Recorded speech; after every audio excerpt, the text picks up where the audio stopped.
સિંગવડ તાલુકામાં બનેલી ચકચારી ઘટના બાબતે આમ આદમી પાર્ટીના ડેડિયાપાડાના ધારાસભ્ય ચૈતર વસાવાએ પીડિત પરિવારને સાંત્વના આપી। દાહોદ જિલ્લાના સિંગવડ તાલુકાના તોયણી ગામની પ્રાથમિક શાળાના આચાર્ય દ્વારા ધોરણ 1ની માસૂમ બાળકી સાથે શારીરિક અડપલા કરી દુષ્કર્મનો પ્રયાસ કરી તેને મોતને ઘાટ ઉતારી દેવાની ચકચારી ઘટના બનતા સમગ્ર ગુજરાતમાં હડકંપ મચી જવા પામ્યો। ત્યારે નરાધમ આચાર્યની વાસનાનો ભોગ બનેલી માસૂમ બાળકીના પરિવારને સાંત્વના પાઠવવા માટે ડેડિયાપાડાના ધારાસભ્ય અને આમ આદમી પાર્ટીના પ્રદેશના કાર્યકારી અધ્યક્ષ ચૈતર વસાવા પહોંચ્યા હતા। સિંગવડ તાલુકાના તોરણી ગામ ખાતે આવ્યા છે।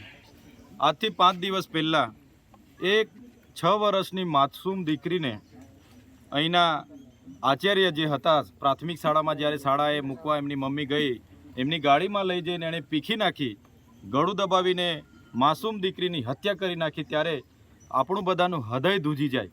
આવી રાક્ષસી કૃત્ય કરનાર નરાધમ આ જ શાળાના ગોવિંદ નટ કરીને આચાર્ય છે।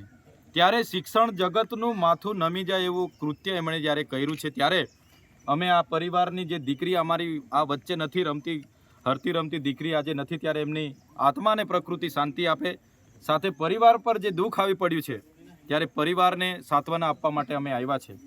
પણ તમે છેલ્લા 5 દિવસ અઠવાડિયામાં જોશો, ગુજરાતમાં એ દાહોદનું તોરણીની ઘટના હોય, રાજકોટની આટકોઈની ઘટના હોય, બોટાદની ઘટના હોય કે પાટણની ઘટના હોય, છતાં સરકાર આમાં ગંભીર નથી। એ અમારા માટે ખૂબ જ ગંભીરની બાબત છે। આ વિસ્તારના નેતાઓ મૌન સેવીને બેઠા છે। કેમ ભાઈ, બીજા રાજ્યમાં કંઈ થાય છે તો અમે મીણબત્તી લઈને સાંત્વના પાઠવો છો, ટ્વીટ કરો છો? પોતાના વિસ્તારમાં આપણી નાનકડી ફૂલ સમાજ દીકરી સાથે એની પીખી નાખીને આટલું નરાધમે કૃત્ય કર્યું, ત્યારે બધાએ પરિવારની સાથે આવીને ઊભા રહેવું જોઈએ અને એવો દાખલો બેસાડવો જોઈએ કે આવા નરાધમો બીજી વાર આવી હિંમત ના કરે, એવો સમગ્ર ગુજરાતમાં એવો દાખલો બેસાડવો જોઈએ, એવી અમે માંગ કરીએ છીએ। પોલીસ અધિકારીઓએ ખૂબ સરસ કામગીરી કરીને માત્ર 2 દિવસની અંદર આ ઝડપી પાડ્યું, એમને અમે બિરદાવીએ છીએ।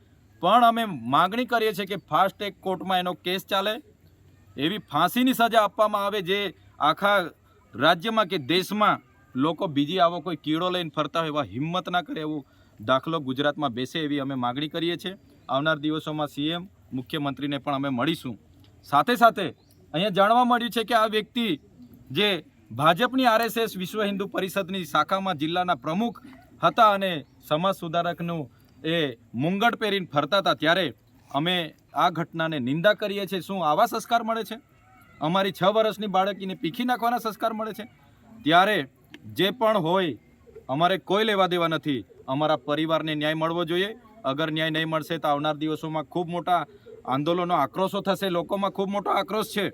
એટલા માટે જ કહીએ છીએ ફરીવાર આવી કોઈની બાળકી સાથે ઘટના નહીં ઘટે, એટલા માટે એવો દાખલો બેસાડો, એને સજા કરો, એવી અમારી આપના માધ્યમથી માગણી છે।